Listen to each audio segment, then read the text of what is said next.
കഥയുടെ തുടക്കത്തിൽ തന്നെ നമ്മൾ കാണുന്നത് ഭയങ്കര തിക് ഫ്രണ്ട്സ് ആയിട്ടുള്ള നമ്മുടെ കഥാനായികമാരെയാണ്. പക്ഷേ ഇതിലൊരാളിപ്പോൾ മാരകമായിട്ടുള്ള അസുഖം ബാധിച്ച് അവളുടെ ലാസ്റ്റ് സ്റ്റേജിലൂടെ കടന്നു പോയിക്കൊണ്ടിരിക്കുകയാണ്. അവളുടെ പേര് ഹെബ, മറ്റേ ഫ്രണ്ടിന്റെ പേര് നിയാൽ. സോ ഹെബ ഇവൾക്ക് അറിയാം ഇനി ഒരുപാട് സമയമൊന്നും ഇവളുടെ മുന്നിലില്ല എന്ന്. അതുകൊണ്ട് തന്നെ ലാസ്റ്റ് അന്ത്യാഭിലാഷായിട്ടൊക്കെ ഞാനോട് പറയുന്നത് എന്റെ ഫോണിലുള്ള ബോയ്സിന്റെ ഫോട്ടോസ് എല്ലാം ഡിലീറ്റ് ചെയ്യണം, ഹിസ്റ്ററി എല്ലാം ക്ലിയർ ചെയ്യണം, അവരുമായിട്ട് ചെയ്ത ചാറ്റ് ക്ലിയർ ചെയ്യണം, അങ്ങനത്തെ കാര്യങ്ങളാണ്. ആൺകുട്ടികളോട് ഭയങ്കര ഇൻട്രസ്റ്റ് ഉള്ള, എന്നാൽ ഒരു ബോയ് ഫ്രണ്ട് പോലും ഇല്ലാത്ത ഒരു വ്യക്തിയാണ് ഹെബ. പക്ഷേ ഇവർക്കിപ്പോൾ രണ്ടുപേർക്കും വിട്ടുപിരിഞ്ഞതിനോട് ഒട്ടും താല്പര്യമില്ല, ഓർക്കാൻ പോലും ആവുന്നില്ല.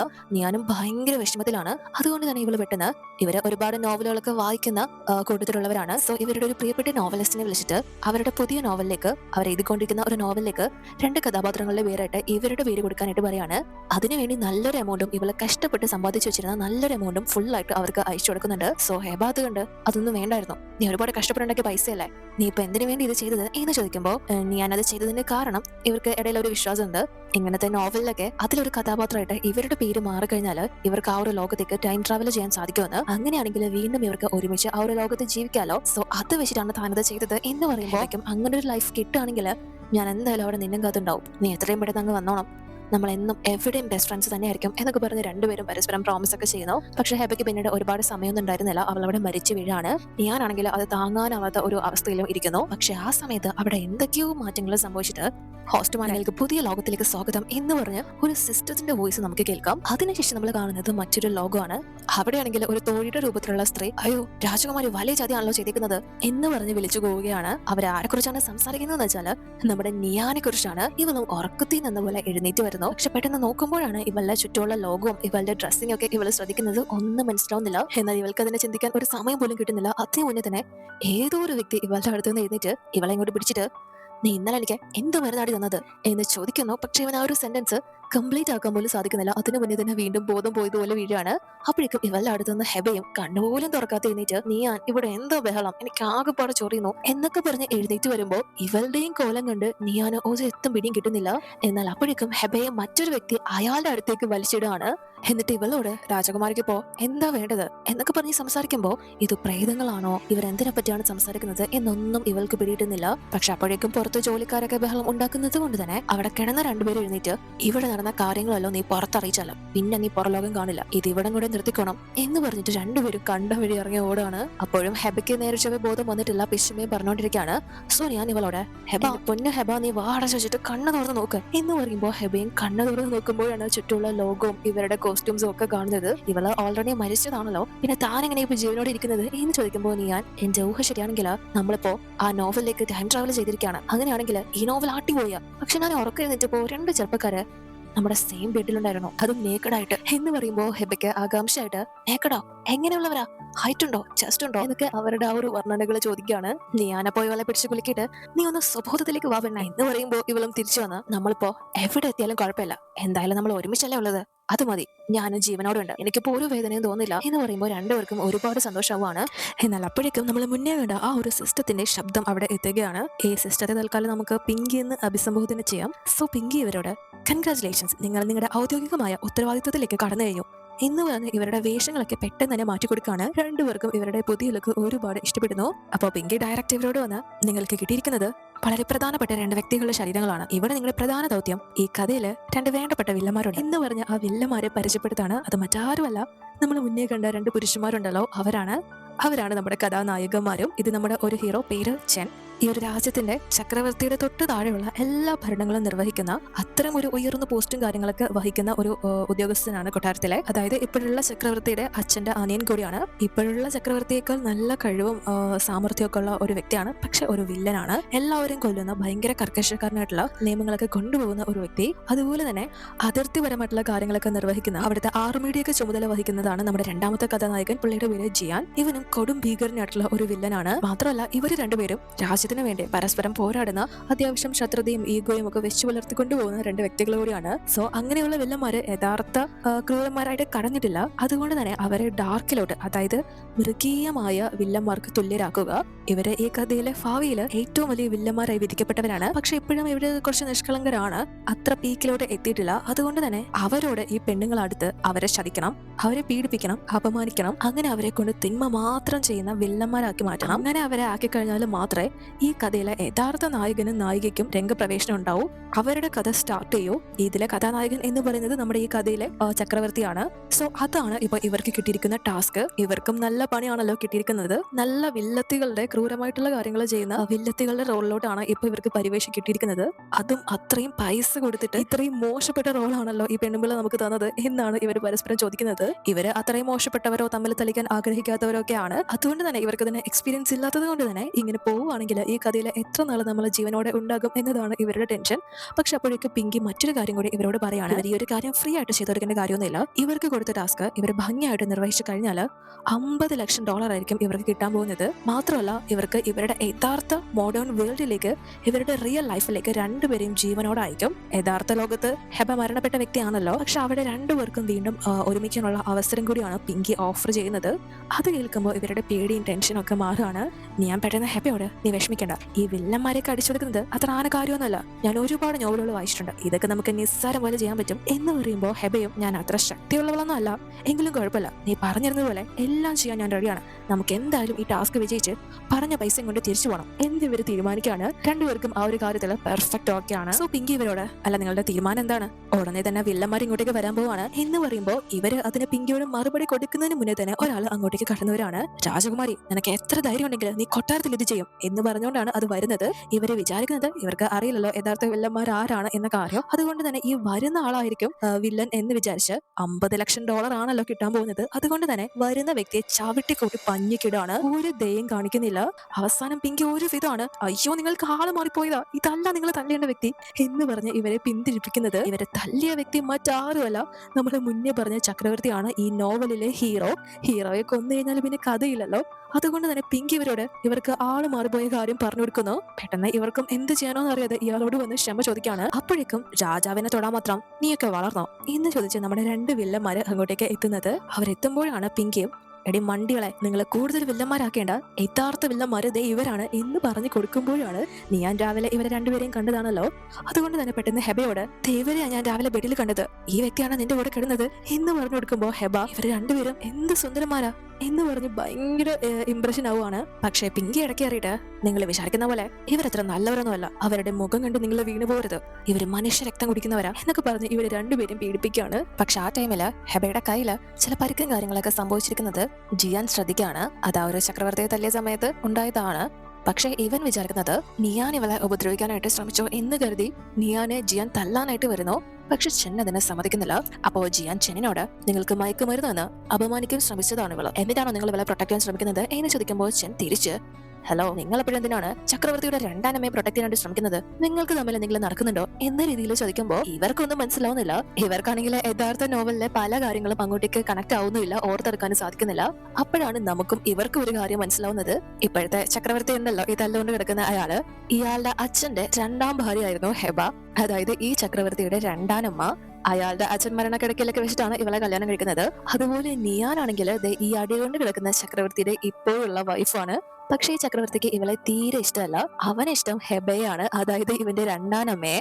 അതുപോലെ തന്നെ ഹെബയും ചക്രവർത്തിയെ സെഡ്യൂസ് ചെയ്യാനായിട്ട് നടക്കുന്ന ഒരു വ്യക്തിയാണ്. എന്നാൽ നിയാനും ഈ ഒരു ചക്രവർത്തിയോടാണ് താല്പര്യം. പക്ഷേ ഈ കൊട്ടാരത്തിലെ കാര്യങ്ങളൊക്കെ ചോർത്തെടുക്കാൻ വേണ്ടി ചെന്ന് നിർത്തിയിരിക്കുന്ന ഒരു ചാരത്ത് കൂടിയാണ് ഈ നിയാൻ. മാത്രമല്ല ഈ ചക്രവർത്തിക്ക് വേണ്ടി നിയാൻ പലതവണ ഹെബയെ കൊല്ലാനും വിഷം കൊടുത്ത് കൊല്ലാനും വെള്ളത്തിൽ തള്ളിയിട്ട് കൊല്ലാനും ഒക്കെ ശ്രമിച്ചിട്ടുള്ള ഒരു വ്യക്തിയാണ്. ഇപ്പോഴുള്ള ഈ ഒരു ക്യാരക്ടേഴ്സ് എന്ന് പറയുന്നത് പരസ്പരം ആജന്മ ശത്രുക്കളായിട്ടുള്ള ഇവര് റിയൽ ലൈഫിലെ ആത്മാർത്ഥ സുഹൃത്തുക്കളായിരുന്നെങ്കിൽ ഇപ്പോൾ ഇവർക്ക് കിട്ടിയിരിക്കുന്ന ക്യാരക്ടർ അനുസരിച്ച് ഇവർ ഭയങ്കര ശത്രുതയുള്ള വ്യക്തികളാണ്. സോ ആ ഒരു കാര്യങ്ങളൊക്കെ അവർ സംസാരിക്കുന്നത് കേൾക്കുമ്പോഴാണ് ഇങ്ങനെയൊക്കെ ഈ നോവലിൽ സംഭവിച്ചിട്ടുണ്ടല്ലോ എന്ന കാര്യം ഇവർക്ക് മനസ്സിലാവുന്നത്. ഓരോ സന്ദർഭങ്ങളും ബന്ധങ്ങളും സിറ്റുവേഷൻസും എല്ലാം തന്നെ ഇവർ നോട്ട് ചെയ്യുന്നുണ്ട് അവരുടെ ആ ഒരു സംസാരത്തിൽ നിന്ന് കാര്യങ്ങൾ മനസ്സിലാക്കാനായിട്ട്. അതുപോലെ തന്നെ ജിയാന് ഹെബയോട് അവഹിതമുണ്ട് എന്ന രീതിയിലും പൊതുവെ സംസാരങ്ങളൊക്കെ കൊട്ടാരത്തിൽ നടക്കുന്നുണ്ട്. കാരണം ഇവൾക്ക് എന്ത് പ്രശ്നം വന്നാലും അവിടെ ഇവളെ സപ്പോർട്ട് ചെയ്യാനും പ്രൊട്ടക്ട് ചെയ്യാനായിട്ട് ജിയാൻ ഉണ്ടാകും. ഇവളോട് ആക്ച്വലി ഒരു താല്പര്യവും ഉണ്ട്. പക്ഷെ ഇപ്പൊ ഈ പെണ്ണുങ്ങൾക്ക് വേണ്ടി ഇവർ രണ്ടുപേരും അങ്ങോട്ടും ഇങ്ങോട്ടും വാക്ക് തിരക്കും കാര്യങ്ങളൊക്കെ ആകുമ്പോൾ വാളെടുത്ത് വരെ അവര് പരസ്പരം നിൽക്കാണ്. സോ അവരുടെ ആ ഒരു നിൽപ്പും കാര്യങ്ങളൊക്കെ കണ്ട് ഇവര് ഇനി നടക്കാൻ പോകുന്ന ഫൈറ്റ് ആസ്വദിക്കാൻ വേണ്ടി തയ്യാറായിരിക്കുകയാണ്. മാത്രമല്ല ഇവരെന്ത് സുന്ദരന്മാരാ, ഇവരിങ്ങനെ നേരെ കെട്ടിപ്പിടിച്ച് കിസ് ആണെങ്കിൽ അടിപൊളിയായിരിക്കും എന്നൊക്കെ പറഞ്ഞ് ഭയങ്കര ഫണ്ണായിട്ടാണ് ഇവരിയ്ക്കുന്നത്. എന്നാൽ ഇവര് ഈ ഒരു കഥയിലെ യഥാർത്ഥത്തിലെ ശത്രുക്കളാണല്ലോ. പക്ഷെ ഇപ്പൊ ഈ രണ്ട് പെണ്ണുങ്ങൾ ഒന്നായിരിക്കുന്നത് കണ്ട് ഇവർക്കൊന്നും മനസ്സിലാവുന്നില്ല. അതുകൊണ്ട് തന്നെ നിന്നെ കൊല്ലാൻ നോക്കുന്നവളോടൊപ്പം നീ എന്തിനാ കയറിയിരിക്കുന്നത് എന്ന് ജിയാൻ ഹെബയോട് ചോദിക്കുമ്പോൾ ഹെബ പെട്ടെന്ന് അത് പിന്നെ അതൊക്കെ ഫാസ്റ്റ് അല്ലേ, ഇന്നലെ ഒരു രാത്രി കൊണ്ട് ഞങ്ങളുടെ പ്രശ്നങ്ങളെല്ലാം മാറി, ഇനി ഞങ്ങൾ തമ്മിൽ ഒരു പ്രശ്നം ഉണ്ടാവില്ല, ഞങ്ങൾ ബെസ്റ്റ് ഫ്രണ്ട്സ് ആണ് എന്ന് പറയുമ്പോഴും ചെൻ നിയാന് വേണ്ടി ഹെബയെ പെട്ടെന്ന് കൊല്ലാനായിട്ട് വരുന്നു. എന്നാൽ നിയാൻ പെട്ടെന്ന് അത് കയറി തടഞ്ഞിട്ട് നിങ്ങൾക്ക് ആരെങ്കിലും കൊല്ലണമെങ്കിൽ ഈ ചക്രവർത്തി അങ്ങ് കൊന്നേക്ക്, ഞങ്ങൾ പെണ്ണുങ്ങൾക്കിടയിൽ ഒരു പ്രശ്നം വരാൻ തന്നെ കാരണം ഇവനാ എന്ന് പറയുന്നു. പക്ഷെ ഇതൊക്കെ ഒരു നോവൽ ആണല്ലോ, ഇതിൽ എന്തായാലും ഹീറോ മരിക്കില്ല എന്ന് ഇവർക്ക് അറിയാം. പക്ഷെ അപ്പോഴേക്ക് ചക്രവർത്തി എഴുന്നേറ്റ് നിയാനെ ഇയാൾക്ക് ഓൾറെഡി ഇഷ്ടമല്ലല്ലോ, അതുകൊണ്ട് തന്നെ ഇപ്പോ ഇന്ന് രാവിലെ ഇവളുടെ കിടപ്പുമുറിയില് ചെന്നിനെ തോഴിമാരി കണ്ടിരുന്നല്ലോ, ആ ഒരു കാര്യങ്ങളൊക്കെ എടുത്തിട്ടിട്ട് നിന്റെ കൂടെ ഉണ്ടായിരുന്നത് എന്റെ അങ്കിള് തന്നെയല്ലേ എന്ന് ചോദിക്കാണ്. പക്ഷെ ഇവൾ അത് സമ്മതിക്കുന്നില്ല. എന്നോടൊപ്പം ഒന്നല്ല 3 പേരുണ്ടായിരുന്നു എന്നാണ് മനസ്സിൽ പറയുന്നത്. അതാണല്ലോ യഥാർത്ഥ ശരി. പക്ഷെ ഇവൾ അങ്ങനെ ഒരു ചതി ചെയ്തത് കൊണ്ട് തന്നെ ഇവളെ കൊട്ടാരത്തിൽ നിന്ന് പുറത്താക്കണം, കൊല്ലണം, വെട്ടണം എന്നൊക്കെ പറഞ്ഞ് ചക്രവർത്തി ഉത്തരവിടാനായിട്ട് പോകുന്നു. പക്ഷെ ചെന്ന അത് തടയിടാനായിട്ട് ഇവൾ എന്ത് ചെയ്യണമെന്ന് എനിക്കറിയാം, എന്റെ ആളുകളുടെ കാര്യത്തില് ചക്രവർത്തി വെറുതെ ആവലാതിപ്പെടേണ്ട കാര്യമൊന്നുമില്ല എന്ന് പറഞ്ഞ് ഇവളെ പ്രൊട്ടക്ട് ചെയ്യുന്ന രീതിയിൽ സംസാരിക്കുമ്പോൾ ഇവർക്കത് ഒരുപാട് ഇഷ്ടപ്പെടുകയാണ്. ഇവനിൽ ഒരു ഫസ്റ്റ് ഇംപ്രഷൻ ഒക്കെ സ്റ്റാർട്ട് ആവുന്നു. എന്നാൽ അപ്പോഴേക്ക് നിയാനെ ചെന്നും അതുപോലെ തന്നെ ഹെബയെ ജിയാനും ഒക്കെ ഈ ഒരു കൊട്ടാരത്തിൽ നിന്ന് കൂട്ടിക്കൊണ്ടു പോകാനും ഈ ഒരു സ്ഥലത്ത് നിന്ന് മാറ്റാനൊക്കെ ആയിട്ട് ശ്രമിക്കുകയാണ് 2 വഴിക്കായിട്ട്. പക്ഷെ ഇവർക്ക് തമ്മിൽ പിരിയാൻ പറ്റില്ലല്ലോ, ഇവർക്ക് ആകെ അറിയാവുന്നത് പരസ്പരം ഇവരെ മാത്രമാണ്. അതുകൊണ്ട് തന്നെ അയ്യോ ഞങ്ങൾക്ക് പിരിയണ്ട എന്ന് പറഞ്ഞ് ഭയങ്കരമായിട്ട് നിലവിളിച്ച് കരയുന്നുണ്ടെങ്കിലും ജിയാൻ ഹെബയെ അവിടെ നിന്ന് കൂട്ടിക്കൊണ്ടു പോവുകയാണ്. സോ ഇത്തരത്തിലുള്ള 2 വില്ലന്മാരെയാണ് ഇനിയും ഇവര് കൊടൂരമായിട്ടുള്ള മൃഗങ്ങളാക്കേണ്ടത്. ഇപ്പൊ തന്നെ ഇവരുടെ കയ്യിൽ പിടിച്ചു നിൽക്കാനുള്ള പ്രാപ്തി ഹെബയ്ക്കോ നിയാനോ ഇല്ല. 2 പേരും നല്ലോണം ഇട്ടിരിക്കുകയാണ്. മാത്രമുള്ള 2 വഴിക്കാണല്ലോ ഇപ്പൊ അയക്കുന്നതും. അതിനുശേഷം നമ്മൾ കാണുന്നത് ചെൻ നിയാന്റെ അച്ഛനെ ഇപ്പോ വിളിച്ചു വരുത്തിയിരിക്കുകയാണ്. അപ്പോഴാണ് നമുക്ക് ഒരു കാര്യം കൂടെ മനസ്സിലാവുന്നത്, ഫസ്റ്റിലത്തെ ചക്രവർത്തി മരിച്ചിരുന്നല്ലോ, അതായത് ചെന്നിന്റെ ജ്യേഷ്ഠൻ, ഇപ്പോഴുള്ള ചക്രവർത്തിയുടെ അങ്കിൾ ആണല്ലോ ചെൻ. സോ ഇവൻ അധികാരം പിടിച്ചെടുക്കാതിരിക്കാനായിട്ട് ഇപ്പോഴുള്ള ചക്രവർത്തി ഒരുപാട് പ്രശ്നങ്ങൾ ഉണ്ടാക്കാനായിട്ട് ശ്രമിച്ചിട്ടുണ്ട്. ഇപ്പോഴുള്ള ചക്രവർത്തിക്ക് ഇവിടുത്തെ ഭരണകാര്യങ്ങളിലൊന്നും ഒരു ബുദ്ധിയുമില്ല, വെറും കൊച്ചു പിള്ളേരൊക്കെ പോലെയാണ് പെരുമാറുന്നത്, അതിനുള്ള കാര്യപ്രാപ്തിയൊന്നും ഇല്ല. അതുകൊണ്ട് തന്നെ ചെൻ തന്നെയാണ് ഒരുവിധമുള്ള കാര്യങ്ങളൊക്കെ നോക്കി നടത്തുന്നത്. പക്ഷെ അത് ആ ഒരു ചക്രവർത്തിക്ക് ഒട്ടും തന്നെ ഇഷ്ടമല്ല. അതുകൊണ്ട് തന്നെ ഇവൻ അയാളുടെ അധികാരം പിടിച്ചെടുക്കോ എന്ന് പറഞ്ഞിട്ട് ഒരുപാട് പ്രശ്നങ്ങളൊക്കെ ഉണ്ടാക്കാനായിട്ട് ശ്രമിച്ചിട്ടുണ്ട്. അതുകൊണ്ട് തന്നെ ചെന്നിനെ സഹായിക്കാനായിട്ട് നിയാന്റെ ഫാദർ ഇയാളുടെ മകളായിട്ടുള്ള നിയാനെ കൊട്ടാരത്തിലേക്ക് ഒരു ചാരതയായിട്ട് അയച്ചു. അതായത് ചക്രവർത്തിയെ കൊണ്ട് അവളെ വിവാഹം കഴിപ്പിച്ചു. പക്ഷെ കൊട്ടാരത്തിലുള്ള കാര്യങ്ങളെല്ലാം ചെന്നിനെ അറിയിക്കണം എന്നൊരു ഉദ്ദേശത്തിലാണ് അയക്കുന്നത്. എന്നാൽ അവൾ അവളുടെ ഡ്യൂട്ടി മറന്നിട്ട് ചക്രവർത്തിയുടെ പിന്നാലെ പ്രേമമായിട്ട് പോയി. അതായിരുന്നു സംഭവിച്ചത്. സോ നിയാൻ ഇപ്പൊ കാട്ടിക്കൂട്ടുന്ന പ്രശ്നങ്ങളൊക്കെ കണ്ടിട്ട് ചെന്നിന്റെ ഭടനും അവളെ ഒരുപാട് കുറ്റപ്പെടുത്തി സംസാരിക്കുന്നുണ്ട്. അവളെ നല്ല കൊട്ടാരത്തിലേക്ക് ഇവനെ വിളിച്ചു വരുത്തിയാണ് അപമാനിക്കാൻ ശ്രമിച്ചതും എന്തോ ഒരു മരുന്ന് കൊടുത്തതും ഒക്കെ. മാത്രമല്ല ബോധമല്ലാതെ അവളും കൂടെ അതെടുത്ത് കഴിച്ചു. അതുകൊണ്ടാണ് ഇദ്ദേഹത്തിന്റെ പേര് കളങ്കപ്പെടേണ്ടി വന്നത്. അവളുടെ തല എടുക്കേണ്ടതാണ്, അവള് കുട്ടിയല്ലേ, അവൾക്കൊന്നും അറിയില്ല, അവളോട് ഇത്തവണത്തേക്കൊന്ന് ക്ഷമിച്ചിക്ക് എന്ന് പറയുമ്പോൾ ചെൻ ഇയാളെ കരുതിയിട്ട് ഇയാൾ ഒരുപാട് രാജ്യത്തിന് വേണ്ടി ഒരുപാട് സഹായങ്ങൾ ചെയ്തിട്ടുള്ള ഒരു വ്യക്തിയാണ്. സോ ഇയാളോട് അതുകൊണ്ട് മാത്രം ഞാൻ ക്ഷമിക്കും, പക്ഷെ ഇനി അവള് പ്രശ്നങ്ങൾ ഉണ്ടാക്കുകയാണെങ്കിൽ അവളെ ഞാൻ കൊല്ലാൻ പോലും മടിക്കില്ല, അത് ഓർമ്മ വേണം എന്ന് പറഞ്ഞ് ഇയാൾക്ക് വാണിയ കൊടുക്കുകയാണ്. അതുപോലെ തന്നെ നിയാനെ ചെൻ കൂട്ടിക്കൊണ്ട് വന്നിരുന്നല്ലോ, എന്നിട്ടിപ്പോ തടവിലാക്കി വെച്ചിരിക്കുകയാണ്. ഇവളെ ലോക്ക് ചെയ്ത് ഒരു റൂമിലിട്ടിരിക്കുകയാണ്. ഇവളെ എത്ര അല്ലറി വിളിച്ചിട്ടും ആരും വന്ന് തുറന്നെടുക്കുന്നില്ല. എന്നാൽ അപ്പോഴേക്കും പിങ്കി ഇവളുടെ മുന്നിൽ പ്രത്യക്ഷപ്പെട്ട ഇവളോട് ഒരു കാര്യം പറയാണ്, ഇവൾക്ക് ഇനി ഇവിടെ നിന്ന് രക്ഷപ്പെടണമെങ്കിലും ഹെബയെ രക്ഷപ്പെടുത്തണമെങ്കിലും ഒരേ ഒരു വഴി മാത്രമാണുള്ളത്, ചെന്നിനെ സ്നേഹിക്കണം, വശീകരിക്കണം, വേണ്ടി വന്നാൽ അവന്റെ കൂടെ കിടക്കണം, പക്ഷെ ലാസ്റ്റ് അവനെ ശരിക്കണം. പുറമെ ഭയങ്കര ഭീകരനാണെന്ന് തോന്നുന്നുണ്ടെങ്കിലും ചെൻ വളരെ നിഷ്കളങ്കനായിട്ടുള്ള ഒരു വ്യക്തിയാണ്, നിർജ്ജനായിട്ടുള്ള ഒരു പുരുഷനാണ് എന്നൊക്കെ പറയുമ്പോൾ ഇവള് അപ്പോ ഞാൻ നല്ല പുള്ളിവിടപ്പല്ലേ കിടന്നത് എന്ന് ചോദിക്കുമ്പോ കിടന്നെന്നുള്ളത് ശരിയാ, പക്ഷെ ഇവർ തമ്മിൽ ഒന്നും നടന്നിട്ടില്ല. ഇവള് ശരിക്കും ചെന്നാണ് എന്ന് വിചാരിച്ചിട്ടൊന്നുമല്ല അവനോട് അടുക്കാനായിട്ട് ചെന്നതും മരുന്ന് കൊടുത്തതൊക്കെ. പക്ഷെ ഇവൾക്കുള്ളിലും ആ ഒരു മരുന്ന് അറിയാതെ പോയി ബോധം പോയി വീഴുകയായിരുന്നു ഉണ്ടായിരുന്നത്. എങ്കിൽ പോലും ഇവള് അവനോട് അടുക്കാനായിട്ട് ചെന്നാല് ചെൻ എന്തായാലും പിന്തിരിഞ്ഞു പോകില്ല. അവൻ 3 വർഷമായിട്ട് നിന്റെ പിറകെ തന്നെയാ നിനക്ക് കാവലായിട്ട് നടക്കുന്നത് എന്ന് പറഞ്ഞ് ഇവളോട് ചെന്നിനും താല്പര്യമുണ്ട് എന്ന് പറയാണ്. കാരണം ഇവനെ ഹെൽപ്പ് ചെയ്യാൻ വേണ്ടിയിട്ടാണല്ലോ ഇവൾ ഇങ്ങനെ ഒരു ബലിയാടായതും ചക്രവർത്തി വിവാഹം കഴിച്ചതൊക്കെ. സോ അങ്ങനെയാണ് കഥയുടെ ആ ഒരു പോക്ക്. പക്ഷെ യഥാർത്ഥം നമ്മുടെ ഇപ്പോഴുള്ള നിയാന് ആ ഒരു കാര്യങ്ങൾ ഒന്നും തന്നെ ഓർമ്മയില്ല. എന്തായാലും ഇപ്പൊ അവനെ വശീകരിക്കുകയോ സ്നേഹിക്കുകയോ ചെയ്താല് ഇവൾക്ക് രക്ഷപ്പെടാം എന്ന കാര്യം മനസ്സിലാക്കിയിട്ട് അതിന് ഹാഫ് ഓക്കെ ആയിട്ട് നിൽക്കുകയാണ്. എന്നാൽ അപ്പോഴേക്കും ഇവിടെ ജിയാനോട് ഇവന്റെ അസിസ്റ്റന്റ് ആയിട്ടുള്ള ഒരാൾ വന്നിട്ട്, പ്രഭു നിങ്ങൾ ഇതെല്ലാം ചെയ്യുന്നത് എന്തിനു വേണ്ടിയാ? രാജമാതാവ് വിചാരിക്കുന്നത്, അതായത് ഹെബ വിചാരിക്കുന്നത് നിങ്ങളാണ് അവളുടെ അച്ഛനെ കൊന്നതെന്നല്ലേ, അതുകൊണ്ട് നിങ്ങൾ എന്ത് ചെയ്താലും പുള്ളിക്കാരി ഒരിക്കലും നിങ്ങളെ ഇഷ്ടപ്പെടാൻ പോകുന്നില്ല എന്ന് പറയാണ്. സോ അങ്ങനെയാണ് ഈ ഒരു നോവലിലെ ക്യാരക്ടർ ആയിട്ടുള്ള ഹെബ വിചാരിച്ചിരിക്കുന്നത്. പക്ഷെ അതിന് പിന്നിലെ യഥാർത്ഥ സത്യം എന്താണെന്ന് വെച്ചാൽ അവളുടെ അച്ഛൻ മരിക്കുന്നതിന് മുന്നേ ഇവനെ രക്ഷപ്പെടുത്തിയ ഒരു വ്യക്തിയാണ്. എന്തോ യുദ്ധത്തിലോ സംതിങ് ആണ് അയാൾ മരിക്കുന്നത്. അതുകൊണ്ട് തന്നെ അതിന്റെ കടപ്പാടായിട്ട് അദ്ദേഹത്തിന്റെ മകളെ താൻ സേഫ് ആയിട്ട് നോക്കും എന്ന് അദ്ദേഹത്തിന് മരിക്കുന്നതിന് മുന്നേ ഇവൻ വാക്ക് കൊടുത്തതാണ്. അതിന്റെ പുറത്തേക്കാണ് ഇവൻ അവളെ കൊട്ടാരത്തിൽ പ്രൊട്ടക്ട് ചെയ്യുന്നത് എന്നാണ് പുറമെ ഇവൻ പറയുന്നത്. പക്ഷെ ഇവന് അവളെ ഇഷ്ടമാണ്.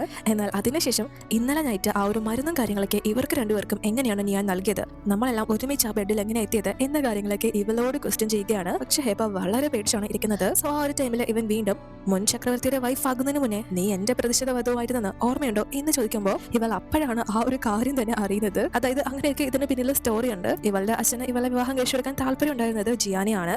അതുകൊണ്ട് തന്നെ ഇവന്റെ വധു ആയിരുന്നു ഇവള്. പിന്നീടാണ് ഇവൾ ആ ഒരു ചക്രവർത്തി വിവാഹം കഴിക്കുന്നതൊക്കെ. പക്ഷെ ഇവൾ ഇപ്പോഴാണല്ലോ ആ ഒരു കാര്യം തന്നെ അറിയുന്നത്. സോ അത് കേട്ട് ഇവൾ ആദ്യം ഓർക്കുന്നതും തെറി വിളിക്കുന്നതും ആ ഒരു ഈ നോവലിന്റെ ഓതറിനെ തന്നെയാണ്. എന്ത് പൊട്ട കഥാപാത്രം ഇത് തന്നേക്കുന്നത്, ഇവർക്ക് ഇതെല്ലാം കൂടെ ഒരുമിച്ച് പറഞ്ഞു തന്നൂടെ, ഇട്ടുകളായിട്ട് എന്തിനാ ഓരോ കാര്യങ്ങൾ പൊക്കിയെടുത്തോണ്ട് വരുന്നത്, എന്ത് പൊട്ട സ്റ്റോറി എഴുതി വെച്ചിരിക്കുന്നത് എന്നൊക്കെയാണ് ഇവൾ ആ ഒരു നിമിഷം സ്മരിക്കുന്നത്. പക്ഷെ ഇവനോട് ആ ഒരു കാര്യങ്ങളൊന്നും പറയാൻ പറ്റില്ലല്ലോ. അതുകൊണ്ട് തന്നെ പേടിച്ച് എനിക്കൊന്നും ഓർമ്മയില്ലെന്ന് പറഞ്ഞാൽ നിങ്ങൾ വിശ്വസിക്കോ എന്ന് ചോദിക്കാണ്. എന്നാൽ അപ്പോഴേക്കും പെട്ടെന്ന് ഇവളുടെ അടുത്തും പിങ്കി പ്രത്യക്ഷപ്പെട്ട് ആ ഒരു വോയിസ് ഇവൾക്ക് മാത്രമേ കേൾക്കാൻ സാധിക്കൂ. സോ ഇവളോട്, നീ അവനെ തല്ല്, അവന്റെ കരണം നോക്കി ഒരെണ്ണം പൊട്ടിക്ക്, അവനെ കൂടുതൽ ദേഷ്യം പിടിപ്പിച്ച് മികച്ച വില്ലനാക്കി മാറ്റാൻ നോക്ക്, ഇത് നിനക്ക് കിട്ടിയ ചാൻസ് ആണ്, നീ നഷ്ടപ്പെടുത്തരുത് എന്ന് പറഞ്ഞു കൊടുക്കുമ്പോൾ ഇവള് നല്ലോണം പേടിച്ച്, തല്ലാനോ ഈ മൃഗത്തെയോ എന്ന് ചോദിച്ച നല്ലൊരു പേടിയിലാണ് ഇവളുള്ളത്. അപ്പൊ പിങ്കി, നീ അങ്ങനെ തല്ലിയാല് $500 നിനക്ക് ഞാൻ എക്സ്ട്രാ തരും, പിന്നെ നീ തല്ലിയില്ലെങ്കിൽ ഞാൻ എന്തായാലും നിന്റെ ബെസ്റ്റ് ഫ്രണ്ടിനെ കൊല്ലും എന്നൊക്കെ പറഞ്ഞ് ഇവളെ ഭീഷണിപ്പെടുത്തുന്നത് കൊണ്ട് തന്നെ ഇവളും വേറെ വഴിയില്ലാതെ ജിയാനെ ആഞ്ഞടിക്കാനായിട്ട് വരുന്നു. പക്ഷെ എന്ത് സംഭവിച്ചെന്നറിയല്ലേ, നമുക്ക് നോക്കാം. എന്നാൽ അപ്പോഴേക്കും ഇവിടെ പിങ്കി ഇവളോട് ഇവളുടെ രഹസ്യ കാമുകനാണ് ചെൻ എന്ന് പറഞ്ഞു കൊടുത്തിരുന്നല്ലോ. എന്നിട്ട് കറക്റ്റായിട്ട് ചെന്ന് മുട്ടിക്കോ, ഒരു കുഴപ്പമുണ്ടാവില്ല എന്നൊക്കെ പറഞ്ഞു കൊടുക്കുമ്പോൾ നീയാൻ ഈ വൃത്തികെട്ട പ്രേമമൊക്കെ ഇതിന്റെ ഇടയിൽ വേണോ, വേറെ വല്ല വഴിയും കെട്ടെത്തിയ പോലെ എന്ന് ചോദിക്കുമ്പോൾ പിങ്കി, ഇതാ എഴുത്തുകാർ എഴുതി വെച്ചിരിക്കുന്നതല്ലേ, നമുക്ക് കഥ എങ്ങനെ മാറ്റാൻ പറ്റും, ഞാൻ ജസ്റ്റ് ഒരു AI സിസ്റ്റം മാത്രമാണ് എന്ന് പറയാണ്. എന്നാൽ അപ്പോഴേക്കും ഇവളെ ഉടനെ തന്നെ ഇന്നലത്തെ കാര്യങ്ങൾ ചോദ്യം ചെയ്യാനായിട്ട് ചെൻ കൂട്ടിക്കൊണ്ടുവരാണ്. എന്നിട്ട് ഇവളോട്, ഇന്നലെ ഇവന് മരുന്ന് കൊടുത്തത് നീയാണോ, രാജമാതാവിന് മരുന്ന് കൊടുത്തത് നീയാണോ എന്ന കാര്യങ്ങളൊക്കെ ചോദിക്കുന്നു. പക്ഷെ ഇവൾക്ക് ഒന്നും ഓർമ്മയില്ല. അതുകൊണ്ട് തന്നെ തനിക്ക് അതിനെ പറ്റി ഒന്നും ഓർമ്മയില്ല എന്ന് പറയുമ്പോൾ ചെൻ, പക്ഷെ എനിക്ക് നല്ല ഓർമ്മയുണ്ട് എന്ന് പറയാണ്. ഇവള് ആ ഒരു ലക്കില് ഇവന്റെ വസ്ത്രങ്ങളൊക്കെ അഴിക്കാൻ ശ്രമിച്ചത് വരെ ഇവന് ഓർമ്മയുണ്ട്. പക്ഷെ അത് ഇവൻ പറയുമ്പോൾ, അയ്യോ താനങ്ങനെയൊന്നും ചെയ്തിട്ടില്ല എന്ന് പറയാൻ വരുമ്പോൾ പിങ്കി ഉടനെ തന്നെ, ഇല്ല അത് നീ തന്നെയാ ചെയ്തത്, നിനക്ക് ഞാൻ ഇപ്പൊ ഓർമ്മിപ്പിച്ചു തരാം എന്ന് പറഞ്ഞ് ആ ഒരു വിഷ്വൽസ് ഇവളുടെ മുന്നിലേക്ക് കൊണ്ടുവരികയാണ്. അതായത് ഇവള് ആദ്യം ചെന്നിന് മയക്കുമരുന്നും കാര്യങ്ങളൊക്കെ കൊടുത്ത് ബെഡിലേക്ക് കൊണ്ടുവന്ന് കിടത്തിയിട്ട് ഹെബയ്ക്കും മരുന്നും കാര്യങ്ങളൊക്കെ കൊടുത്തിട്ട് അവളെയും ഇവന്റെ ബെഡിലേക്ക് കൊണ്ടുവന്ന് കിടത്തുകയാണ്. അതായത് ഇവർ തമ്മിൽ അവിഹിതമുണ്ട് എന്ന് വരുത്തി തീർത്ത് ചക്രവർത്തിയുടെ മുന്നിൽ ഹെബയെ മാനം കെടുത്തനൊക്കെ ആയിട്ട്. പക്ഷെ ഹെബയെ അങ്ങോട്ട് കൂട്ടിക്കൊണ്ട് വരുന്ന ടൈമിൽ അത് കണ്ടുകൊണ്ട് ജിയാൻ ഇവളുടെ അടുത്തേക്ക്, എന്തിനാ നീ ഇങ്ങനെയൊക്കെ ചെയ്യുന്നത് എന്ന് ചോദിച്ച് എത്തുമ്പോൾ ഇവള് പേടിച്ച് തിരിയുന്ന വഴിക്ക് ഇവളുടെ കയ്യിലുണ്ടായിരുന്ന ആ ഒരു മരുന്നൊക്കെ എന്തോ പൊടിയോ സംതിങ് ആണത്, അത് ഇവന്റെ മൂക്കിലോട്ട് അടിച്ചു കയറുകയാണ്. അങ്ങനെയാണ് ജിയാൻ അവിടെ ബോധം പോയി വീഴുന്നത്. മാത്രമല്ല അതിനിടയ്ക്ക് ഇവൾക്കും ആ ഒരു മരുന്ന് ശ്വസിക്കേണ്ടി വരുന്നുണ്ട്. അങ്ങനെയാണ് ഈ 4 ബോധമില്ലാതെ ഒരു ബെഡിലാവുന്നത്. സോ ഇവള് കാണിച്ച ആ ഒരു മണ്ടത്തരം ആലോചിച്ച് ഇവൾക്ക് തന്നെ ഇപ്പൊ നാണക്കേടാവാണ്. ഇവളാണ് പണിയെടുക്കാൻ പോയത്, പക്ഷെ ഇവൾക്കും കൂടി ആണല്ലോ പണി കിട്ടിയത്.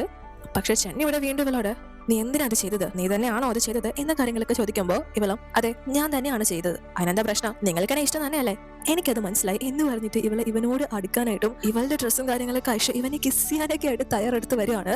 പക്ഷെ അപ്പോഴേക്കും ഇവളുടെ അച്ഛൻ ആ ഒരു വാതിൽ തുറന്ന് അകത്തേക്ക് കടന്നവരാണ്. ആ സമയത്ത് ഇവരുള്ളത് ഇങ്ങനെയാണ്. പിന്നീട് എന്ത് സംഭവിച്ചത് നമുക്ക് നോക്കാം. അപ്പോഴാണ് ഇവിടെ നടന്ന ബാക്കി കാര്യങ്ങൾ കാണിക്കുന്നത്. ഹെബ ഇവനെ അടിക്കാനായിട്ട് കൈ പൊക്കിയിട്ടുണ്ടായിരുന്നെങ്കിലും ഒന്നും സംഭവിച്ചിട്ടില്ല. ഇവൾ അടിച്ചപ്പോ ജസ്റ്റ് തലോടുന്നത് പോലെയാണ് ഇവന് ഫീൽ ആയത്. പക്ഷേ സിസ്റ്റം വീണ്ടും ഇവളോട് അവനെ തല്ല് എന്ന് പറഞ്ഞു കൊടുത്തോണ്ടേയിരിക്കുകയാണ്. ഇവന്റെ കൈ പിടിച്ച് മാറ്റിയിട്ട് ഇവനെ തല്ലാനൊക്കെ ആയിട്ട് നോക്കുന്നു. പക്ഷെ ഇവര് തമ്മിൽ ഒരു മൽപ്പിടുത്തം തന്നെ നടക്കാണ്. അതിനിടയിൽ ഇവന്റെ ബെൽറ്റില് ഇവളുടെ മുടിയൊക്കെ കുരുങ്ങി അങ്ങനെ പിടിവലി നടന്ന് ലാസ്റ്റ് ഇവന്റെ മടിയിൽ വന്നിരിക്കുന്ന ഒരു സ്റ്റേജ് ആവുകയാണ്. പക്ഷെ ഇവള് നല്ലോണം പേടിച്ച് എഴുന്നേറ്റ് ഓടാൻ പോലും ആവാത്ത അവസ്ഥയിലാണ് ഇരിക്കുന്നത്. സോ ഇവനോട്, എന്നെ ഒന്നും ചെയ്യരുത്, എന്നെ കൊല്ലരുത് എന്ന് പറയുമ്പോൾ ജിയാൻ ഇവളോട് പറയുന്നത്, ഇവരെ ഇന്നലെ നേറ്റ് ഒരുമിച്ചായിരുന്നല്ലോ ഉണ്ടായിരുന്നത്, അതുകൊണ്ട് തന്നെ ഇവന്റെ രഹസ്യങ്ങളെല്ലാം ഇവൾ അറിഞ്ഞു, ഇനി അതിന്റെ ഉത്തരവാദിത്തം നീ ഏറ്റെടുത്തേ പറ്റൂ, എന്നെ ഒഴിവാക്കാൻ പറ്റില്ല എന്നൊക്കെ പറഞ്ഞ് ഇവളെ ഭീഷണിപ്പെടുത്തുകയാണ്.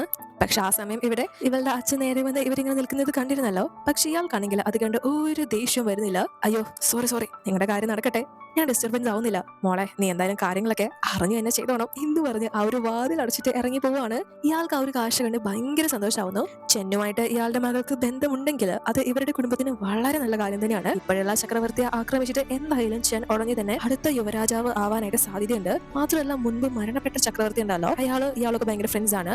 സോ ചെന്നിന്റെ ജ്യേഷ്ഠനായിട്ടുള്ള ആ ഒരു ചക്രവർത്തി വിചാരിച്ചിരുന്നത് ചെൻ ഒരു ഗേ ആണ് എന്നാണ്. കാരണം അവന് വിവാഹം കഴിക്കാനോ പെൺകുട്ടികളോടോ ഒന്നും തന്നെ ഒരു താല്പര്യം ഉണ്ടായിരുന്നില്ല, അതുകൊണ്ടാണ് വിവാഹം കഴിക്കാത്തത് എന്നൊക്കെയായിരുന്നു ആ ഒരു ജ്യേഷ്ഠൻ വിചാരിച്ചിരുന്നത്. എന്നാൽ ഇപ്പോ അങ്ങനെയൊന്നും അല്ല എന്ന് തെളിഞ്ഞിരിക്കുന്നത് കൊണ്ട് തന്നെ പരലോകത്തിൽ നിന്ന് നിങ്ങളിത് കാണുന്നുണ്ടായിരിക്കുമല്ലോ എന്നൊക്കെയാണ് അച്ഛൻ പിറുവിറുക്കുന്നത്. പക്ഷെ ആ സമയത്ത് നിയാൻ പുറത്തു വന്ന് അച്ഛൻ പുറത്ത് സംസാരിക്കുന്ന കാര്യങ്ങളൊക്കെ കേൾക്കാണ്. അത് കേട്ടിട്ട് ചെന്നിനോട്, ഓ നിങ്ങളപ്പോ ഗേ ആയിരുന്നല്ലേ, ഇത് ഞാൻ പുറം ലോകത്തെ അറിയിച്ചാല് എന്താ സംഭവിക്കാന്ന് അറിയാലോ, അതുകൊണ്ട് എന്നെ മര്യാദയ്ക്ക് കൊട്ടാരത്തിലേക്ക് വിട്ടോ, ഇല്ലെങ്കിൽ ഇത് ഞാൻ എല്ലാവരോടും പറയും എന്ന് പറഞ്ഞ് ഭീഷണിപ്പെടുത്തുമ്പോൾ ഇവൻ വിചാരിക്കുന്നത് ഇവൾക്ക് ചക്രവർത്തിയെ കാണാനുള്ള ആ ഒരു ആഗ്രഹം കൊണ്ടാണ് ഇങ്ങനെയൊക്കെ കാണിക്കുന്നത് എന്നാണ്. അതുപോലെ തന്നെ ഇവിടെ കൊട്ടാരത്തിലും ഇവള് എന്നെ കൊല്ലരുത്, എനിക്ക് നിയാനെ കാണണം, നിയാൻ എന്നെ വന്ന് രക്ഷപ്പെടുത്തും എന്ന് പറഞ്ഞ് അല്ലറി വിളിച്ചുകൊണ്ടിരിക്കുകയാണ്.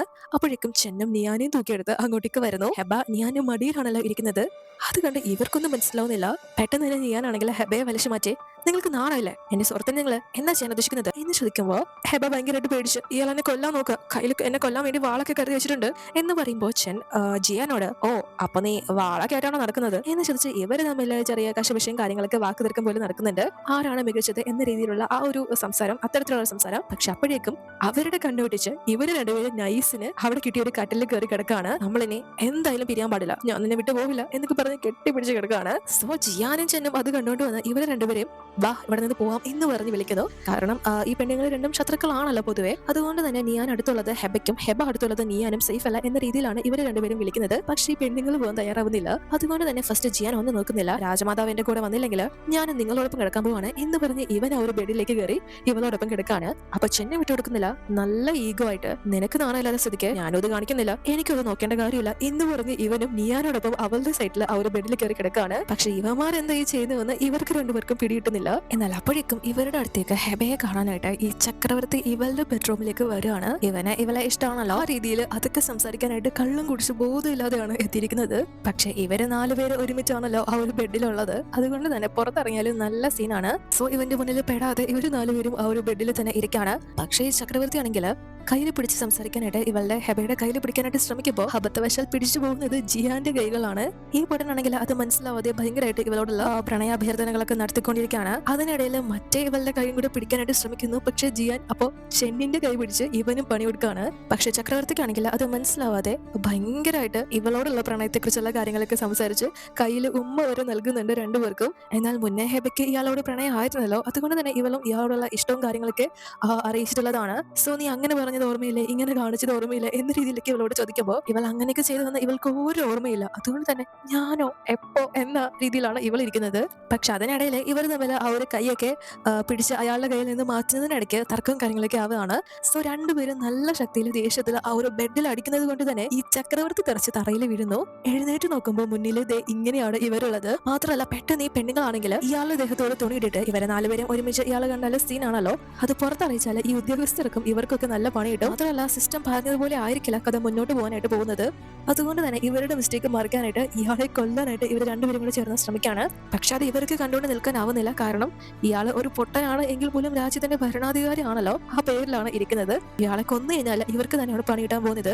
സോ ഈ പെണ്ണുങ്ങളെ എങ്ങനെയെങ്കിലും രണ്ടുപേരും കൂടി ചേർന്ന് രണ്ട് സൈഡിലോട്ടായിട്ട് പിടിച്ചു മാറ്റുന്നു. ഇയാൾക്കുള്ള പണി നമുക്ക് പിന്നീട് കൊടുക്കാം എന്ന് പറയാണ്.